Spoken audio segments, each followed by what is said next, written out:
romancière préférée des Américains, la spécialiste du polar bois. Pour son inspiration. Ce soir, on doit me présenter cet adorable Monsieur Houston. Enfin, un homme avec lequel j'aurai plaisir à partager mes convictions.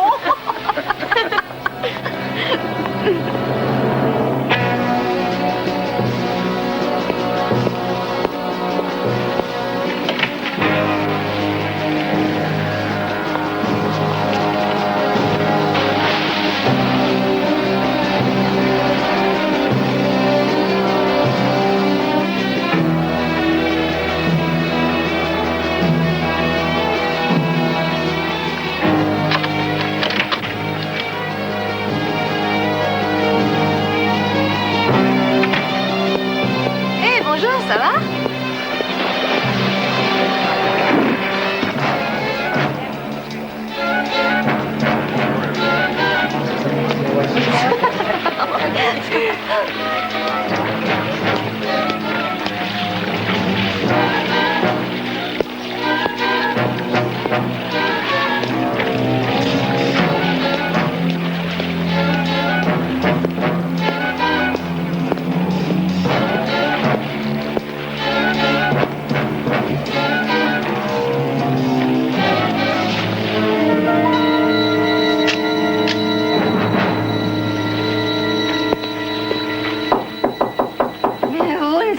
Donc pas Léa.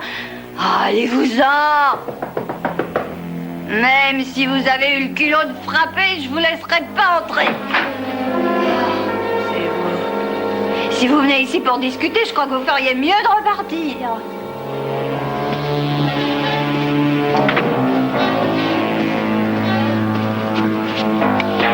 Baissez ce foutu machin, arrêtez. Vous allez me faire crever les tympans.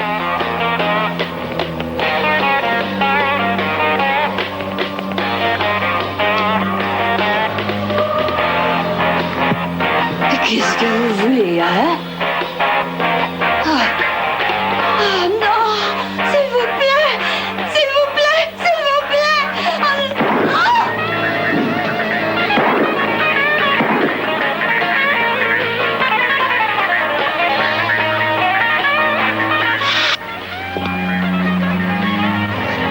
J'ai fait mon travail. À toi de faire le tien maintenant.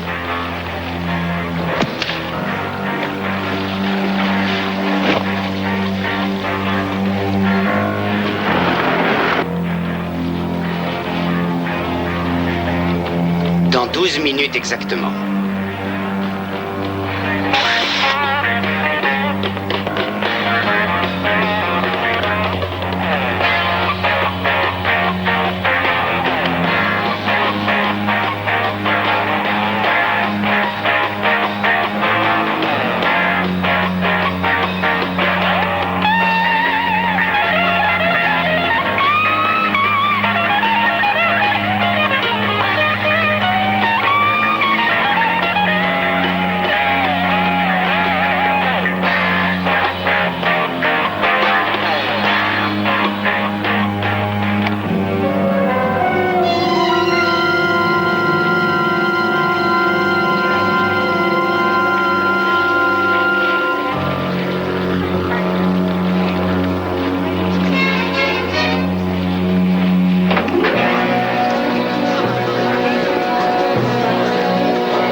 Monsieur Slocum.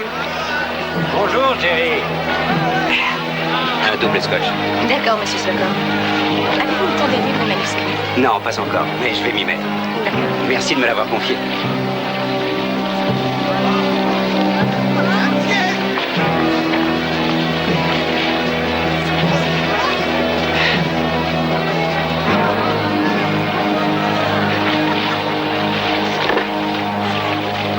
Je te vois après le cocktail? Si tu veux. Bonjour, ici Wayne Slocum. Pourriez-vous me faire un numéro avec préavis d'appel? C'est à Los Angeles. À Monsieur Matt Houston.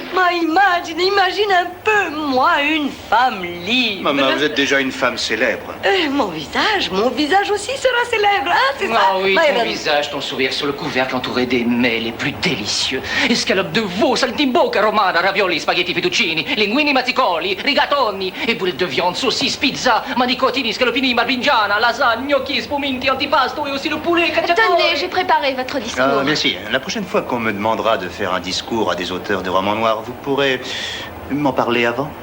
Moi, je voudrais te parler de Myron et de Mama et de leur idée saugrenue. Saugrenue? Mais ça n'a rien de saugrenu, c'est un fabuleux moyen de faire du fric. C'est ça qui compte dans la vie, faire du fric. Et bientôt, tu verras le visage de cette femme te sauter aux yeux quand tu passeras devant le rayon des produits congelés dans les épiceries. Grâce à eux, la cuisine familiale deviendra une véritable perfection. Des millions de foyers les utiliseront. Tu me vois, moi, cuisinant dans des millions de foyers tous les soirs? Oui, attendez, à vrai dire, j'ai besoin de réfléchir un peu. Je n'ai pas une très grande expérience dans le domaine des... Attends, pense-y d'abord ce que tu Monsieur penses. Houston, Wayne Slocum au téléphone. Merci. Mais c'est vrai, Houston, réfléchis bien à tout ça, je te dis. Les plats italiens de Mama, mais ce sera que le début. Et après, on pourra vendre toutes sortes de plats congelés. On vendra du chinois, du mexicain, du marocain, du suisse, de l'allemand, de l'anglais. Je voulais seulement m'assurer de ta présence parmi nous ce soir. Je sais que tu es très occupé, je m'inquiétais un peu. Mais d'ailleurs, j'étais justement en train de parler du grand honneur que c'est pour moi de faire un discours à des écrivains. Formidable. Tu penses arriver vers quelle heure? 6 heures environ. Bien. Tu es toujours là, ouais? Oui, je t'écoute. J'avais cru entendre des coups de feu. Oui, on aurait dit en effet. Ne quitte pas, Houston. Monsieur Slocum! Monsieur Slocum! C'est Emily! Elle est morte! On l'a tuée! Houston, on vient de descendre Emily Armor.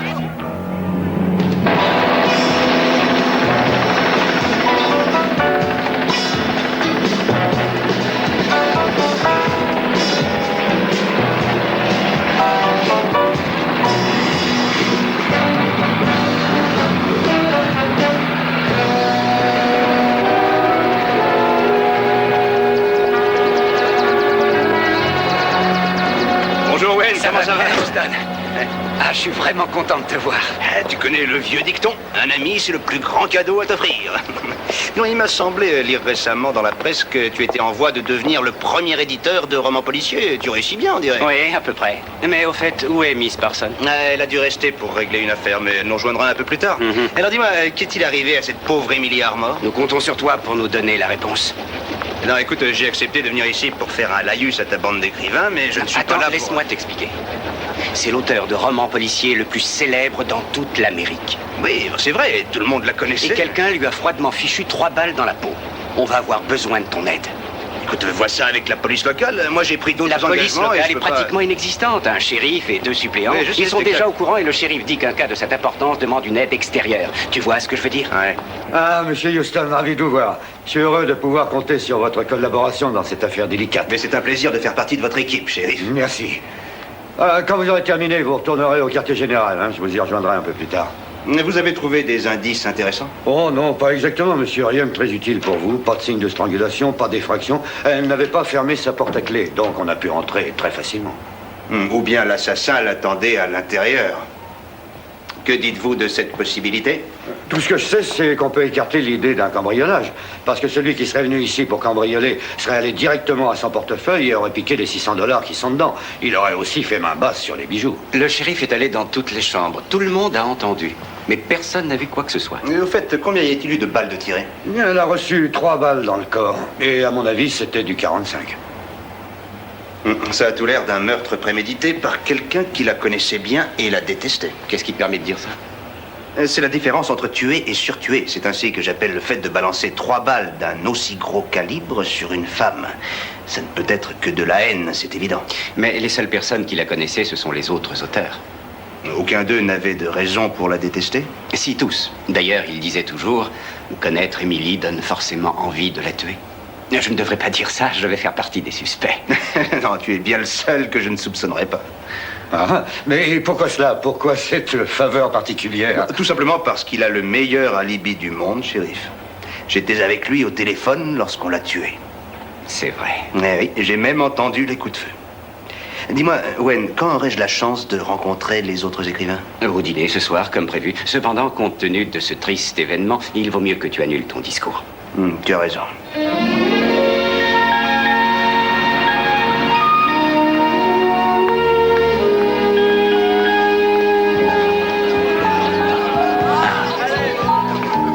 voici la horde des suspects. Le garçon là-bas, c'est Jerry Fenton, le seul qui n'écrive pas de romans policiers. C'était l'homme à tout faire d'Emily Armor. Il a un certain style, on dirait un boxeur. C'en était un. On m'a dit qu'un jour il avait cessé de combattre. Et pourquoi donc? Je n'en ai pas la moindre idée.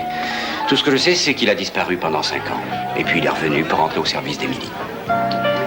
Je serais curieux de savoir ce qu'il a bien pu faire pendant 5 ans. On dirait Nick Harrigan. C'est bien lui. Je l'ai déjà vu à la télévision. C'est un ancien flic reconverti en auteur de polar. On m'a dit qu'il était l'un des meilleurs. Une fois, j'ai lu un de ses bouquins, ça ne parlait que de sang et de meurtre. Il avait ce genre de relation avec Emily. Comment ça? Eh bien, ils ont vécu ensemble pendant presque 3 mois.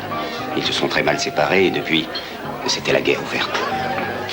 Je me souviens en effet avoir lu une interview d'elle dans laquelle elle expliquait que le célèbre Nick Harrigan n'était pas aussi macho qu'on le disait. Et lui avait expliqué en public qu'elle était la reine des lymphomanes. C'est Courtney Garner. Il y a 2 de ses livres dans la liste des best-sellers du mois. Oui, c'est Courtney Garner. Mais elle ne peut pas être considérée comme suspecte. Est-ce qu'elle n'avait pas été contrainte par Emily Armor de payer 30 millions de dollars pour plagiat? Non, non, ce n'était qu'un bruit qui courait. Emily et Courtney s'entendaient très bien, jusqu'à ce qu'Emily considère que Courtney lui avait volé son idée pour écrire son dernier best-seller. Je ne suis pas d'accord avec toi. Je trouve que 30 millions, c'est un excellent motif de meurtre, même pour Courtney Garner. Oui, tu as peut-être raison, il ne faut exclure personne. Mais de tous les gens qui sont venus ce soir, je sais que ces 3-là étaient les plus proches d'Emily. Pour le moment, contentons-nous de ces 3-là. Oh, mais il faut que je m'en aille maintenant. Excusez-moi de vous laisser, mais j'ai une tonne de choses à faire, des coups de fil à passer surtout. Et le meurtre d'Emily va nous causer beaucoup de soucis pour la sortie de son dernier roman. Probablement. Houston, Miss Parson, merci d'être venu. De rien. Tu as faim? Je vais t'abandonner un moment, tu n'en veux pas? Non, reste donc, je crois que j'ai une idée. C'est-à-dire? Voilà, qui aurait pu préparer à l'avance son coup et tuer Emily Armor avec une arme très bruyante à 100 mètres d'une piscine remplie de monde? Je vais continuer à explorer le terrain. Si tu veux, bonne chasse.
Dans mon bungalow, il y avait quelqu'un qui m'attendait. Et tu as vu qui c'était? Je sais pas, il m'a frappé et il m'a dit que si on laissait pas tomber cette histoire, on se retrouverait tous les deux comme Emily, mort. Ne t'en fais pas, CJ.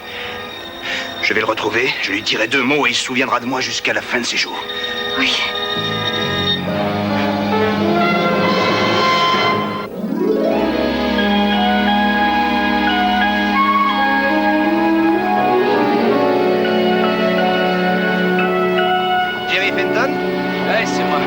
On m'avait bien dit que je vous trouverais par ici. Je m'appelle Matt Houston. Je vous connais. Vous êtes le flic privé? Et elle, c'est votre... C'est mon associé et mon avocate.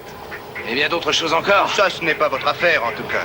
D'accord. Nous pensions que vous aviez peut-être une idée de qui a pu tuer Emily Armor. Elle avait des ennemis, comme tout le monde. Par exemple, Courtney Garner, à qui elle avait soutiré 30 millions de dollars. Ça lui a servi de publicité. Pour ça, Emily était très forte. 30 millions, c'est une bonne publicité. C'est aussi un bon motif de meurtre. En parlant de motif, fallait donc voir Nick Harrigan. Emily et Nick s'étaient disputés l'autre jour. C'est un ancien flic, il aime se battre. Et est-ce qu'il se battait aussi avec Emily? Ouais, sauf quand j'étais là. Ah oui, c'est vrai. Vous êtes un ancien boxeur. Ah oui, on m'a raconté ça. Et je sais aussi que vous avez arrêté pendant quelques années et qu'ensuite vous êtes entré chez cette charmante romancière. Intéressant, hein? Ouais. Et alors? Bah, ça peut paraître bizarre que quelqu'un se retire du monde pendant 5 ans, vous ne trouvez pas? Sauf s'il a rejoint l'armée ou s'il est allé faire un séjour en prison. J'écrivais mes mémoires. Quel long chemin parcouru depuis le champion de boxe poids lourd jusqu'au larbin d'Emily Armor. Larbin, j'étais son secrétaire. Je lui servais aussi de documentaliste et de correcteur. Et d'autres choses aussi. Bon, de toute façon, avec ou sans votre aide, je trouverai ce que vous avez fait pendant ces 5 années. Qui sait, j'aurai peut-être des surprises. Allez, viens. CJ, il faut absolument joindre Myron. Demande-lui de trouver tous les renseignements sur le secrétaire de Miss Armor. Si on l'interrogeait encore une fois, je pense qu'il pourrait nous aider davantage.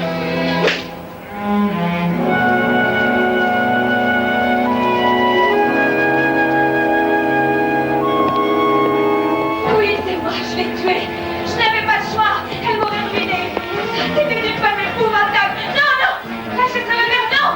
Arrêtez, je vous en prie.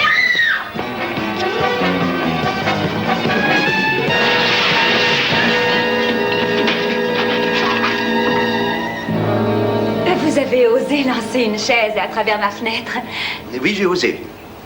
Je vous ai entendu crier, j'ai cru que vous aviez des ennuis, alors... Oui, je suis désespérée. Je dois rendre ce livre dans une semaine et je n'ai pas encore trouvé de victime.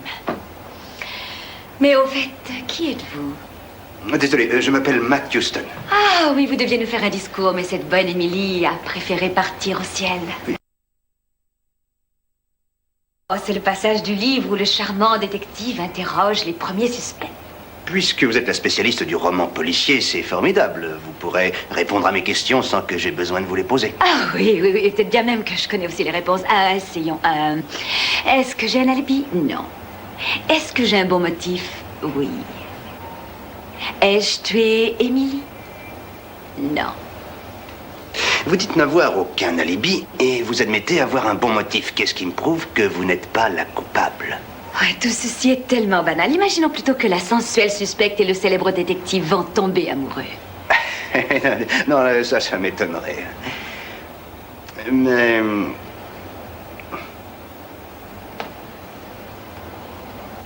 je crois bien avoir déjà vu ceci. Vous avez vu? Ouais, t'es squatté. Eh oui, comme ma tête. Je me suis fait tabasser hier par un engin qui est le frère de celui-ci. Qu'est-ce que j'ai à voir là-dedans? C'est bien votre chambre ici. C'était tout à fait exact, mais je ne sais pas comment cet objet est entré ici. J'ai comme l'impression que maintenant nous arrivons au moment où la sensuelle suspecte commence à mentir au célèbre détective. Parce que là, Mhm. elle a découvert cette torche très tôt ce matin après le départ du monsieur qu'elle fréquente. Cet homme a sûrement un nom. Oui, il en a un, mais je ne vous le dirai pas. Miss Garner, j'ai l'impression que vous n'y êtes pas. À mon avis, celui qui m'a frappé avec cette lampe torche pourrait bien être l'assassin. Alors je vous remercierai de me dire son nom. Ça suffit pour aujourd'hui, monsieur Houston. Je n'ai pas l'intention de vous en dire plus.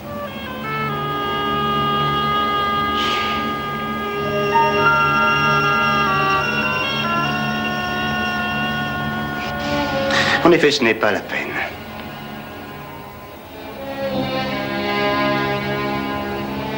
Que dites-vous de ceci? Nick Harrigan. Au revoir. À bientôt.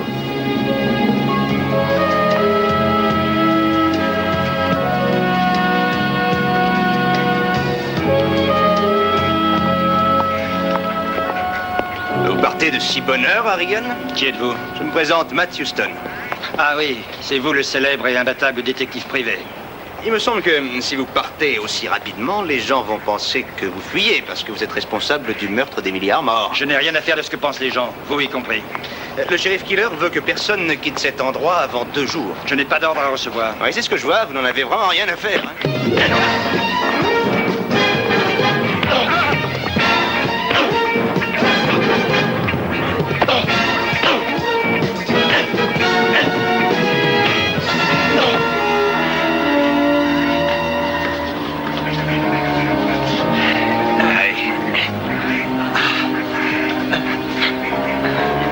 bah tiens. Qu'est-ce que c'est que ça? Un calibre 45. Émilie a été tuée avec une arme de ce calibre. Ça ne prouve rien. Vous l'avez tué, hein? C'est vous qui l'avez tué. Attendez, calmez-vous, Jerry. Il faut tout de même en laisser un peu pour le shérif killer, hein? Houston, écoute-moi. C'est peut-être un indice, mais ce n'est pas la seule arme de ce calibre qui existe dans le monde. Ouais. Je vous félicite de votre décision de rester encore parmi nous quelque temps. Je vais confier votre arme au service de la balistique pour qu'on la vérifie. Là, je parie que ça ne donnera rien. Matt, tu penses que c'est Nick Harrigan? C'est lui le meilleur candidat, en tout cas. L'examen de son arme nous le dira. Attendons. Qu'est-ce qui ne va pas? Tu n'as pas l'air convaincu. C'est vrai, tout ceci me paraît trop simple, en effet. J'éprouve un sentiment bizarre. Ah, c'est normal, nous naviguons dans un univers de romans policiers. Et dans ce monde-là, les illusions et les fantasmes s'entremêlent.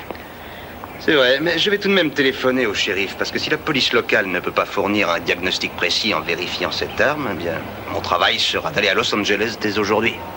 Mais je vais l'appeler.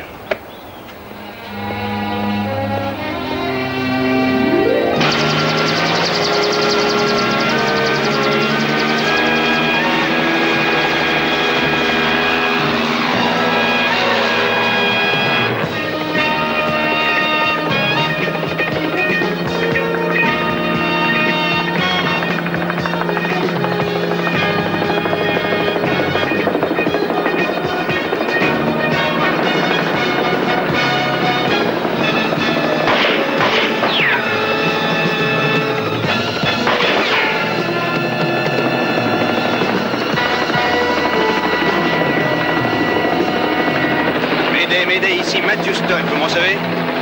Je vole actuellement à 13 000 au sud de la Cité du Soleil à une altitude de 1000 pieds, en vue au sol des balises non identifiables. La pression d'huile a sérieusement dégringolé.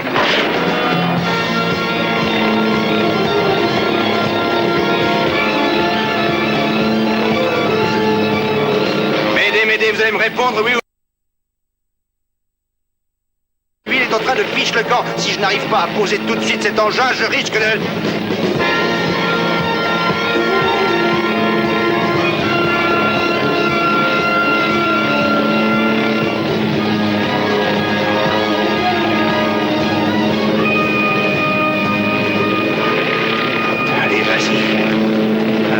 Encore un petit effort, fais ça pour ton Matt Houston.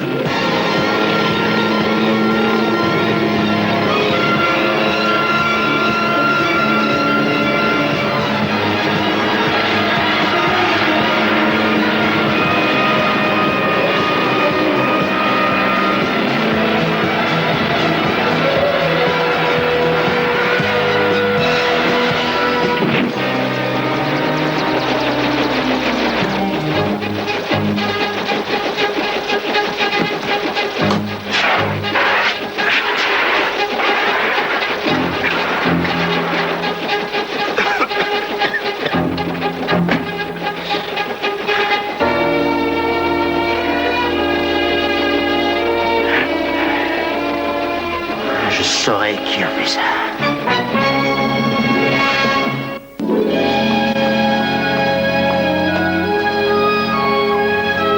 Quand toute cette histoire sera réglée, je vous conseille de vous planquer. Oh, je vois pas ce que vous pourriez me faire derrière des barreaux de prison. Ça n'est pas moi. Je n'ai pas tiré sur l'hélicoptère. Et vous aviez pourtant une raison très valable, puisque j'étais en train d'emporter votre arme pour qu'on l'examine, Harrigan. Ça n'est pas moi. Il me semble bien avoir déjà entendu tout ça. Vous vous trompez, Matt. Je le connais bien. Cet homme n'est pas un assassin. Merci, Wayne. Je vais tout de suite prévenir mon avocat. D'ici quelques heures, vous serez libéré. Non, mais attendez, vous allez un peu vite. Votre proposition est très aimable, mais je ne sais pas si elle est très réaliste. Ne vous trouvez surtout pas sur mon chemin quand on me libérera. Comptez sur moi, monsieur Houston. Je vous transmets tous les détails dès que j'ai le rapport du service de la balistique. Matt, je crois que tu as agi un peu hâtivement. Même pour quelques heures, un homme comme lui ne mérite pas la prison. Monsieur Slocum, si Harrigan est innocent, il est plus en sécurité là où on le conduit, car il constitue une cible tout à fait parfaite pour le véritable assassin. Je ne vous suis pas très bien. Si Harrigan était resté ici, l'assassin aurait pu faire interrompre l'enquête en simulant un accident ou un suicide. Et le véritable assassin serait innocenté. Miss Parson, j'ai une proposition à vous faire. N'aimeriez-vous pas écrire des romans policiers? Allez, viens. Houston, Oui. c'est pour vous remercier. Vous avez fait très vite pour découvrir que Nick avait tué Emily. Mais vous n'êtes pas assez intelligent pour comprendre la raison. Il l'a fait pour moi. Nous comprenons votre peine. Non, vous ne pouvez pas comprendre. Mais cette femme était un monstre. Elle adorait les scandales. Pour elle, c'était de la publicité gratuite. Mais ça ne lui suffisait jamais. Et plus elle faisait de mal autour d'elle, et plus elle croyait soigner sa propre publicité. Oui, on a déjà entendu parler de ses habitudes. Personne ne regrettera Emily, personne. Mais Nick Harrigan, lui, il va nous manquer. Il me manque déjà. Cette femme m'aura gâché la vie. Elle salissait tout ce qu'elle touchait. Même ce pauvre Jerry Fenton. Elle le méprisait, elle l'insultait en public et elle le faisait travailler toute la nuit pour elle. Mais comment saviez-vous tout cela? Oh, depuis mon arrivée ici, je l'entendais taper toutes les nuits sur sa machine à écrire. Vous faites un horrible métier, je vous plains.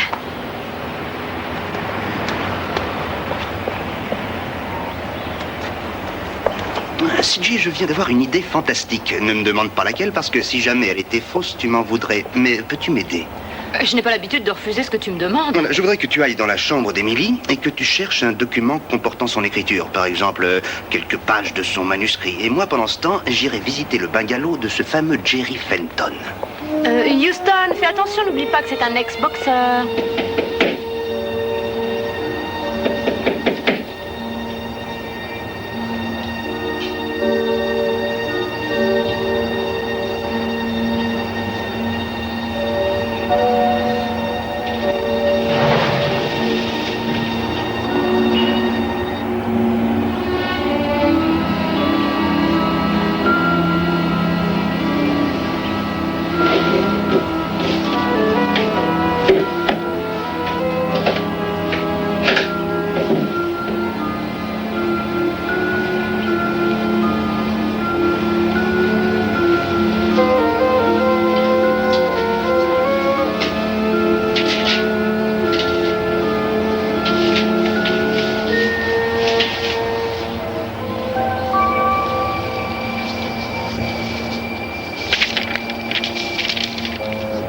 Meurtre dans le bayou par Emily Armor.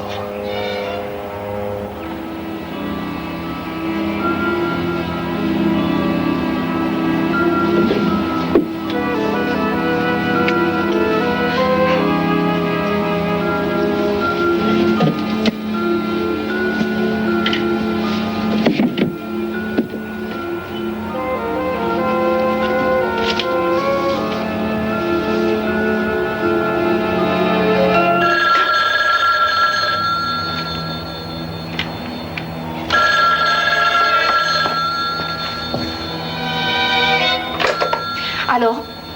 Non, le patron, il n'est pas là. Oh, quel magnifique accent portugais. Non, espagnol, cher Houston. C'est pas grave. Tu sais, il y a une véritable mine d'or dans le coin. En ce qui me concerne, j'ai trouvé des contrats très intéressants et ça me conduit à penser ce que tu penses. Oui, c'est super. J'arrive tout de suite. Je viens te rejoindre dans ta chambre. Emporte les contrats. Moi, j'appelle d'urgence le shérif Killer et je lui demande de rappliquer pour établir le compte-rendu de l'affaire.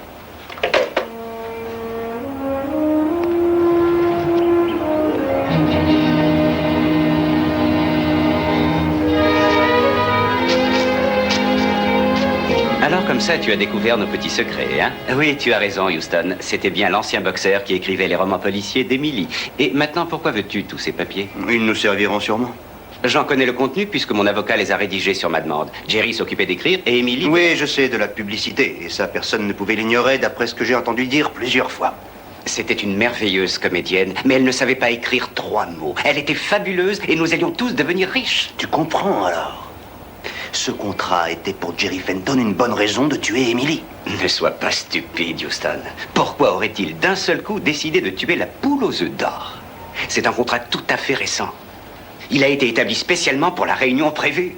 La célèbre maison d'édition Slocum devait annoncer la Arrête, grande je nouvelle. t'en prie. Je ne joue pas, moi. Ne dis pas de bêtises. Emily se taillait toujours la part du lion, tu le sais bien. Et Fenton ne le supportait plus.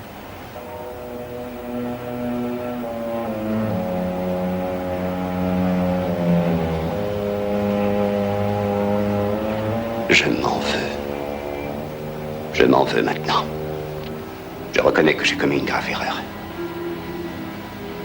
Quand il a signé ce contrat. Oh, il était fou furieux. Je m'en doutais. Je m'en doutais. Tu te doutais qu'il voulait la tuer. Dis-moi où il est. Près du lac. J'y étais aussi tout à l'heure. Il fait son jogging. J'y vais. Houston, je l'estimais beaucoup. Imagine, un ancien boxeur, avec autant d'habileté pour manier les mots. Je l'ai vu dès les premières pages. Si G a prévenu le shérif, je préférerais que tu ne sois pas là, ça me sera plus facile. Oui, ça m'ennuierait de voir ça.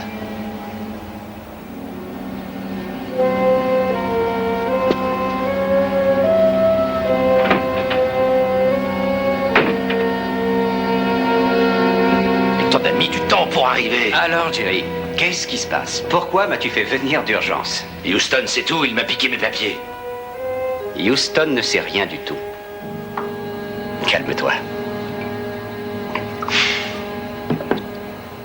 Allez, prends un verre. Mais s'il a pris ses papiers, c'est qu'il y a une raison. Il est venu me voir avec. Et il m'a demandé des explications. Quoi, des explications? Expliquer quoi? J'ai expliqué à Houston comment on fonctionnait, j'ai expliqué ton rôle de nègre, j'ai expliqué pour les contrats. Il est au courant, ne t'inquiète pas, tout va pour le mieux. Mais tu es fou. N'importe quel idiot comprendrait ce qui s'est passé. Entre mon manuscrit et ce foutu contrat, il aura vite fait d'en déduire que j'ai quelque chose à voir là-dedans. Oui, c'est un argument valable. Mais on peut dire aussi que tu étais la dernière personne au monde à vouloir la mort d'Emily. Car sans elle, tu serais bientôt ruiné. C'est sûrement ce qu'il pense. Il est très fort. Si je devine ça. Oui, tu as raison là-dessus, Jerry. Houston est très fort. Et toi? Tu n'es pas aussi innocent que tu le crois. Houston va chercher à tout savoir. Il en déduira peut-être que tu es coupable. Tu n'auras plus qu'à te reposer quelques années en prison à ma place. Quoi?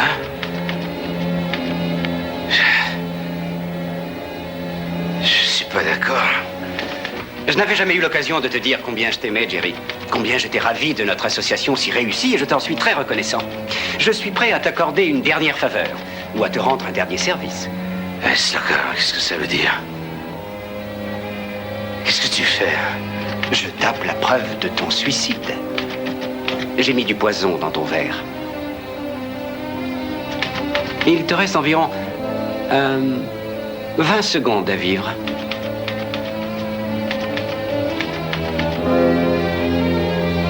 Tu sais, Jerry, tu as sûrement raison. Houston est très fort. Et il aurait probablement tout découvert en peu de temps. Mais je suis très fort, moi aussi. Et j'ai décidé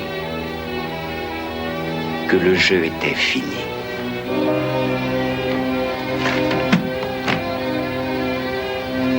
Tu me suis?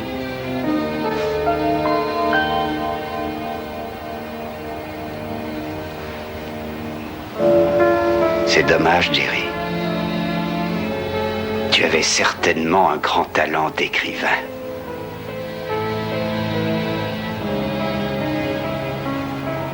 Tous les deux, on aurait pu gagner plein de fric ensemble. C'est foutu.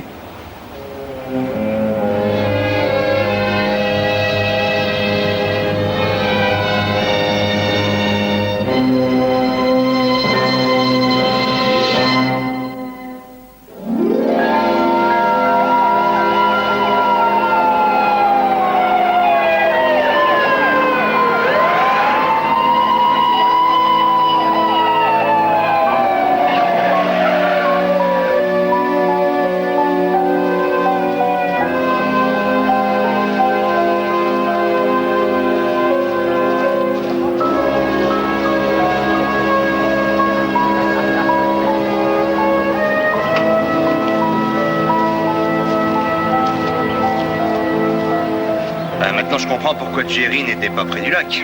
Il s'est suicidé, Houston. Apparemment, il a voulu s'empoisonner et il s'est pas raté. Jerry. Ah, monsieur Houston.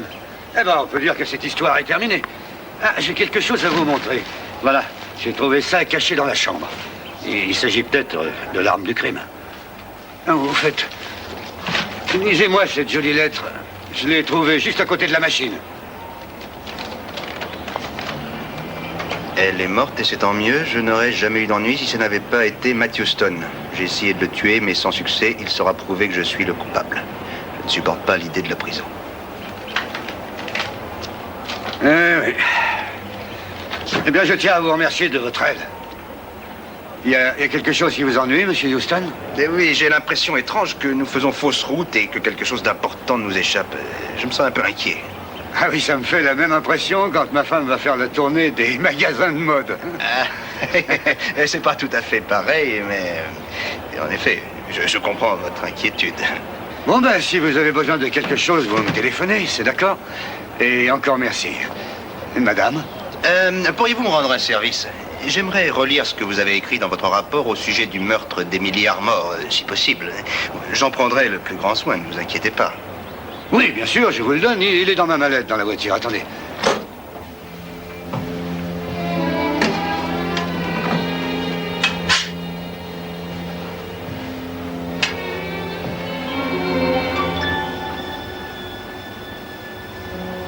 Je suppose que tu te demandes ce que je fais ici, pendant qu'on emmène mon ami et associé inanimé enroulé dans une couverture.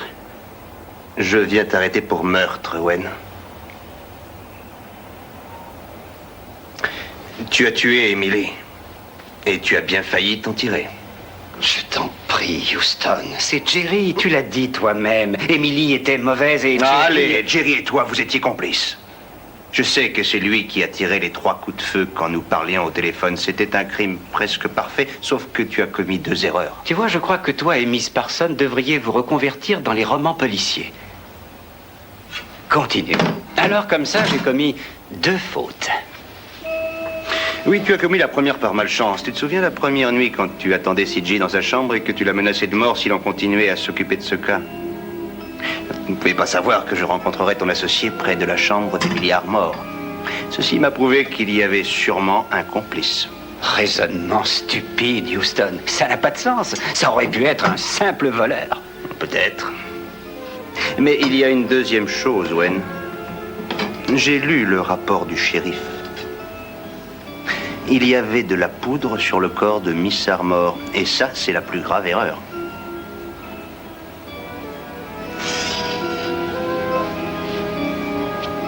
De la poudre brûlée? Oui. On n'aurait pas dû retrouver de traces de poudre brûlée sur le corps, sauf si on a tiré de très près. Et ça veut dire qu'on a voulu étouffer le bruit, et ça veut dire que les coups que j'ai entendus au téléphone ne l'ont pas tuée. Elle était déjà morte. Mais ça peut être n'importe qui. Qui d'autre aurait pu avoir envie de commettre un tel crime en voulant que ce soit un crime parfait?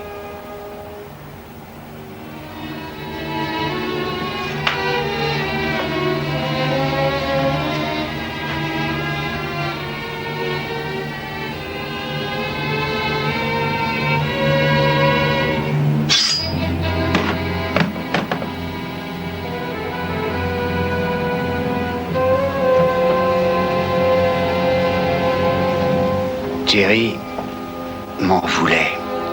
Il me reprochait de l'avoir entraîné dans cette affaire.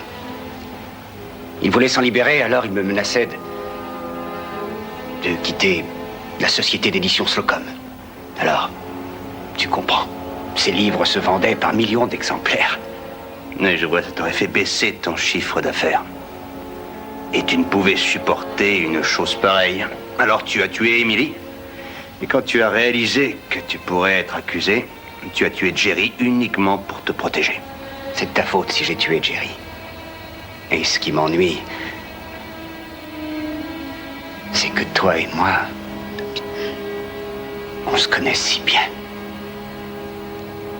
Je vais te demander quelque chose. Laisse tomber. C'est d'accord? Je ne peux pas. Bien. Je ne te laisserai pas faire.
C'est pas comme ça que j'aurais voulu que ça se termine. Surtout pas entre nous.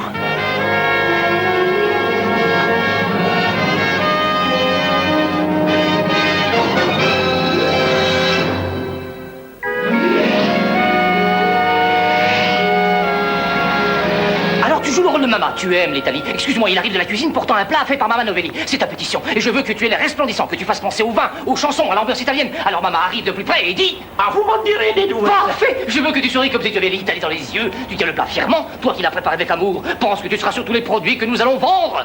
Qu'est-ce que tu racontes? C'est une photo pour l'album de Non, famille. pas du tout. Houston, te voilà, Dieu te bénisse.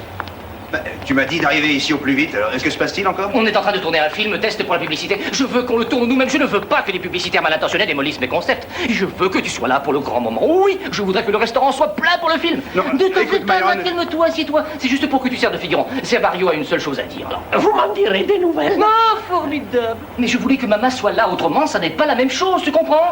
Mais Allez, je allez, suis viens pas voir, la maman. maman, moi. La maman est d'accord pour La tout ça? maman, elle est tombée amoureuse de cette idée. Mais où est-elle? Elle est allée visiter l'usine où les produits sont fabriqués. Mais fais attention, bon sang. Du tonus, hein. Allez, ça y est, tout le monde est prêt? Alors on y va. Attention. Allons-y, on y va. Faites ton mieux, Sevario. Et vous m'en direz des nouvelles. Oh, encore, mais attends. J'en ai rien à faire des compliments. Non, je sais pas. Oh, je ne veux plus en entendre parler, c'est fini. Les plats congelés de Maman Novelli, c'est bien fini. Qu'est-ce que vous dites, maman? Je croyais que vous étiez tous d'accord là-dessus. Oui, bien sûr, pour le restaurant, c'est vrai, mais pas pour tous ces produits qui seraient fabriqués dans une usine. Mais Houston, écoute-moi, j'avais trouvé un fabricant formidable. C'est celui qui fait les pizzas du chef. Les pizzas du chef, je n'appelle pas ça des pizzas. C'est du carton rempli de pâté pour les chats. Et il voulait mettre cette cochonnerie dans des boîtes avec le nom de Maman Novelli dessus. Non, et encore non, jamais de la vie. Maman, on aurait pu faire une fortune. Je me prive de faire fortune, peut-être, mais jamais on prendra mon nom. Ça, je ne tolérerai jamais. Mais écoute...